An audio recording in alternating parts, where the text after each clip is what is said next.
Already summer start ಆಗಿಬಿಟ್ಟಿದೆ ವೀಕ್ಷಕರೇ. So heavy ಬಿಸ್ತಿದೆ, ಅದಕ್ಕೋಸ್ಕರ ನಾವೇನು ಮಾಡ್ತೀವಿ, ಫ್ರಿಡ್ಜ್ನ ಓಪನ್ ಮಾಡೋದು, ತಂಪಾದ ನೀರನ್ನ ಗಟಗಟ ಅಂತ ಕುಡ್ಕೊಂಡ್ಬಿಡೋದು.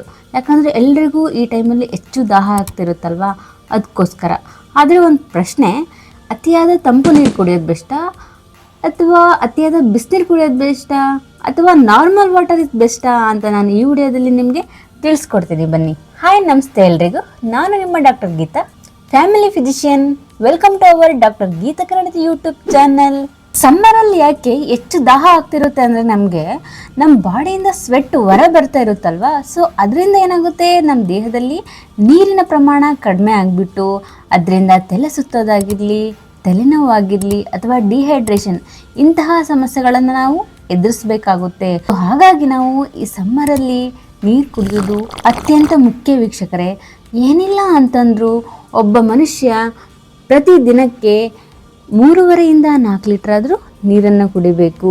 ಸೊ ಆಗ ಇವೆಲ್ಲ ಪ್ರಾಬ್ಲಮ್ಸಿಂದ ನಾವು ಸೊಲ್ಯೂಷನ್ ತಗೊತೀವಿ. ನೆಕ್ಸ್ಟ್ ಇಲ್ಲಿಂದನೇ ನೋಡಿ ಯುದ್ಧ ಅನ್ನೋದು ಸ್ಟಾರ್ಟ್ ಆಗೋದು. ಏನಪ್ಪ ಅಂತಂದರೆ, ಈ ಸಮ್ಮರಲ್ಲಿ ಕೋಲ್ಡ್ ವಾಟರ್ ಬೆಸ್ಟಾ ಅಥವಾ ಈ ಹಾಟ್ ವಾಟರ್ ಬೆಸ್ಟಾ? ಫಸ್ಟ್ ಕೋಲ್ಡ್ ವಾಟರ್ನ ತಿಳ್ಕೊಳ್ಳೋಣ ಬನ್ನಿ.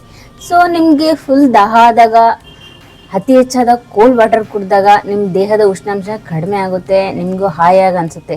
ಬಟ್ ಅದರಿಂದ ಏನಾಗುತ್ತೆ ಗೊತ್ತಾ, ನಮ್ಮ ಜೀರ್ಣಕ್ರಿಯೆ ಏನಾಗುತ್ತೆ, ಸ್ಲೋ ಆಗ್ತಾ ಬರುತ್ತೆ. ಪ್ಲಸ್ ಈ ಥ್ರೋಟ್ ಪೇನ್ ಆಗಿರ್ಬೋದು, ಕೆಮ್ಮಾಗಿರ್ಬೋದು, ನೆಗಡಿ ಆಗಿರ್ಬೋದು, ಇಂತಹ ನಾವು ಸಮಸ್ಯೆನ ಕಾಣ್ಬೋದು. ಮತ್ತು ಈ ಹೊಟ್ಟೆ ಉಬ್ರೂ ಬರಲಿಕ್ಕೆ ಚಾನ್ಸ್ ಇರುತ್ತೆ. ಈ ಹೆವಿ ಕೋಲ್ಡ್ ವಾಟರ್ನ ನಿಮ್ಮ ಮನೆಯಲ್ಲಿರುವಂತಹ ಈ ವಯಸ್ಸಾದವ್ರಿಗೆ ಅಥವಾ ಚಿಲ್ಡ್ರನ್ಸ್ಗೆ, ಮತ್ತು ಈ ಸೈನಸ್ ಮತ್ತು ಈ ಥ್ರೋಟ್ ಪ್ರಾಬ್ಲಮ್ ಇರುತ್ತಲ್ಲ, ಅವ್ರಿಗೆ ಮಾತ್ರ ಈ ಕೋಲ್ಡ್ ವಾಟರ್ನ ಕೊಡೋಕೆ ಹೋಗ್ಬಿಡಿ. ಯಾಕಂದರೆ ಹಲವಾರು ಪ್ರಾಬ್ಲಮ್ಸ್ನ ಎದುರಿಸ್ಬೇಕಾಗುತ್ತೆ. ಇದನ್ನು ಅವಾಯ್ಡ್ ಮಾಡಬೇಕಾಗುತ್ತೆ ಅವರಲ್ಲಿ. ನೀವು ಆದಷ್ಟು ನೆಕ್ಸ್ಟ್ ವಿಡಿಯೋ ಕೊನೆ ತನಕ ನೋಡಿ, ಯಾವ ನೀರು ಬೆಸ್ಟ್ ಅಂತ ನಿಮಗೆ ತಿಳಿಸ್ಕೊಡ್ತೀನಿ. ನೆಕ್ಸ್ಟ್ ಏನಪ್ಪ ಅಂತಂದರೆ, ತುಂಬ ಬಿಸಿನೀರು ಕುಡಿಯೋದ್ರಿಂದ ನಮ್ಮ ಆರೋಗ್ಯಕ್ಕೆ ಒಳ್ಳೆಯದಂತ ಎಲ್ಲರೂ ಹೇಳ್ತಾರೆ. ಹೌದು, ನಾನು ಹೇಳ್ತಿರೋದು ಕರೆಕ್ಟೇ. ಬಟ್ ಏನಪ್ಪ ಅಂತಂದರೆ, ಕೆಲವು ಸಂದರ್ಭಗಳಲ್ಲಿ ಮಾತ್ರ. ಯಾವಾಗಪ್ಪ ಅಂತಂದರೆ, ನಮ್ಮ ಜೀರ್ಣಕ್ರಿಯೆ ಅನ್ನೋದು ಸುಧಾರಣೆ ಆಗ್ತಾ ಬರುತ್ತೆ. ಪ್ಲಸ್ ಥ್ರೋಟ್ ಏನಾಗುತ್ತೆ, ಶುದ್ಧಗೊಳಿಸುತ್ತೆ. ನೆಕ್ಸ್ಟು ನಮ್ಮ ಬಾಡಿಯಲ್ಲಿರುವಂತಹ ಫ್ಯಾಟ್ನ ಕರಗಿಸೋಕ್ಕೆ ಈ ಹಾಟ್ ವಾಟರ್ ಹೆಲ್ಪ್ ಮಾಡುತ್ತೆ. ಬಿಸಿನೀರು ಏನು ಮಾಡುತ್ತೆ ಗೊತ್ತಾ, ಹೆವಿ ಇದನ್ನು ಜಾಸ್ತಿ ಆಯ್ತಪ್ಪ ಅಂತಂದರೆ ಸ್ವೆಟ್ಟು ತುಂಬ ಆಗಿಬಿಟ್ಟು ನೆಕ್ಸ್ಟ್ ವೀಕ್ನೆಸ್ ಆಗ್ತೀರಾ, ಮತ್ತು ಹೆಡ್ಡೇಕು, ಗಿಡ್ಡಿನೆಸ್ ಎಲ್ಲ ಬರೋಕ್ಕೆ ಸ್ಟಾರ್ಟ್ ಆಗುತ್ತೆ ನಿಮಗೆ. ಸೊ ಹಾಗಾಗಿ ಸಮ್ಮರಲ್ಲಿ ಅತಿ ಹೆಚ್ಚಾದ ಬಿಸಿನೀರನ್ನ ಕುಡಿಯೋದು ಒಳ್ಳೆಯದಲ್ಲ. ಏನ್ರಿ ಡಾಕ್ಟ್ರೆ ನೀವು ಆ ಕಡೆ ಕೋಲ್ಡ್ ವಾಟರ್ ಬೇಡ ಅಂತೀರಾ, ಈ ಕಡೆ ಹಾಟ್ ವಾಟರು ಬೇಡ ಅಂತೀರಾ, ಮತ್ತು ಅದ್ರದ್ದು ಬೆನಿಫಿಟ್ಸ್ ಹೇಳ್ತೀರಾ, ಇದ್ರದ್ದು ಬೆನಿಫಿಟ್ಸ್ ಹೇಳ್ತೀರಾ. ನಾವು ಯಾವ ನೀರು ಕುಡಿಯಬೇಕು ಅಂತ ನೀವು ಕೇಳೋದೇ ಆದರೆ, normal water is the best water for drink in summer season ಅಂತಲೇ ಹೇಳ್ಬೋದು. ಈ ನಾರ್ಮಲ್ ವಾಟರ್ ಅಂದರೆ ಸ್ವಲ್ಪ ತಣ್ಣನೆಯ ನೀರು. ನಮ್ಮ ದೇಹಕ್ಕೆ ಏನಾಗುತ್ತೆ ಅಂತಂದರೆ, ಡಿಹೈಡ್ರೇಷನ್ ಪ್ರಾಬ್ಲಮಿಂದ ರಿಲೀಫ್ ಸಿಗುತ್ತೆ ನಿಮಗೆ. ಡೈಜೆಷನು ಸಮೇತ ಚೆನ್ನಾಗಾಗುತ್ತೆ, ಯಾವುದೇ ಥ್ರೋಟ್ ಇನ್ಫೆಕ್ಷನು ಬರಲ್ಲ. ನೆಕ್ಸ್ಟ್ ಈ ಸೈನಸ್ ಪ್ರಾಬ್ಲಮ್ಸ್ ಇರೋರಿಗೆ, ಥ್ರೋಟ್ ಇನ್ಫೆಕ್ಷನ್ ಇರೋರಿಗೆ normal water is the best water ಅಂತಲೇ ಹೇಳ್ಬೋದು.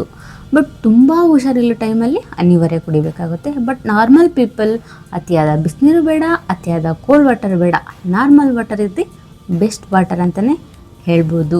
ಎಲ್ಲರೂ ಹೇಳ್ತಿರ್ತಾರಲ್ಲಪ್ಪ, ದಿನಕ್ಕೆ ಏನಿಲ್ಲ ಅಂದರೂ 3.5 ಇಂದ 4 ಲೀಟ್ರ್ ವಾಟರ್ ಕುಡಿಬೇಕು ಅಂತ ಡಾಕ್ಟರ್ಸು.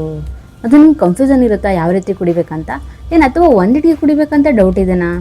ಏನಿಲ್ಲ, ಬೆಳಗ್ಗೆ ಎದ್ದ ತಕ್ಷಣ ಒಂದು ಗ್ಲಾಸ್ ನೀರು ಕುಡೀರಿ. ಆಮೇಲೆ ದಿನದಲ್ಲಿ ಸ್ವಲ್ಪ ಹೊತ್ತು ಬಿಟ್ಟು ನೀವು 4 ಲೀಟರ್ಸ್ ಆಗೋಂಗೆ ನೀರು ಕುಡ್ಕೊತಾ ಬರಬೇಕು. ತುಂಬ ದಾಹ ಆದಾಗ ನೀರು ಕುಡಿಯೋಕೆ ಹೋಗ್ಬೇಡಿ. ಮತ್ತು ನೀವೇನಾದರೂ ಹೊರಗಡೆ ಹೋಗುವಾಗ ವಾಟರ್ ಬಾಟಲ್ನ ಕ್ಯಾರಿ ಮಾಡ್ಕೊಂಡು ಹೋಗಿ. ಇದೇ ನನ್ನ ಸಜೆಷನ್ ವೀಕ್ಷಕರೇ. ಸೊ ಈ ವಿಡಿಯೋ ನಿಮಗೆ ಇಷ್ಟ ಆಗಿದ್ದಲ್ಲಿ ನಿಮ್ಮ ಎಲ್ಲ ಫ್ರೆಂಡ್ಸ್ಗೆ ಶೇರ್ ಮಾಡಿ ಆ್ಯಂಡ್ ಲೈಕ್ ಮಾಡಿ. ಇನ್ನು ನಮ್ಮ ಚಾನಲ್ಗೆ ಯಾರು ಸಬ್ಸ್ಕ್ರೈಬ್ ಆಗಿಲ್ವೋ ಪಟ್ಟಂತ ಸಬ್ಸ್ಕ್ರೈಬ್ ಆಗಿ, ಪಕ್ಕದಲ್ಲಿರೋ ಬೆಲ್ಲೈಕನ್ನ ಪ್ರೆಸ್ ಮಾಡೋದನ್ನು ಮಾತ್ರ ಮರಿಬೇಡಿ. ನಿಮ್ಗೆ ಏನಾದರೂ ಡೌಟ್ಸ್ ಇದ್ದರೆ ಕಮೆಂಟ್ ಮೂಲಕ ತಿಳಿಸ್ಕೊಡಿ, ನಾನು ನೆಕ್ಸ್ಟ್ ವಿಡಿಯೋದಲ್ಲಿ ನಿಮಗೆ ತಿಳಿಸ್ತೀನಿ, ಆಯಿತಾ? ನಿಮ್ಮ ಆರೋಗ್ಯದ ಬಗ್ಗೆ ಕಾಳಜಿ ಇರಲಿ. ಧನ್ಯವಾದಗಳು ವೀಕ್ಷಕರೇ.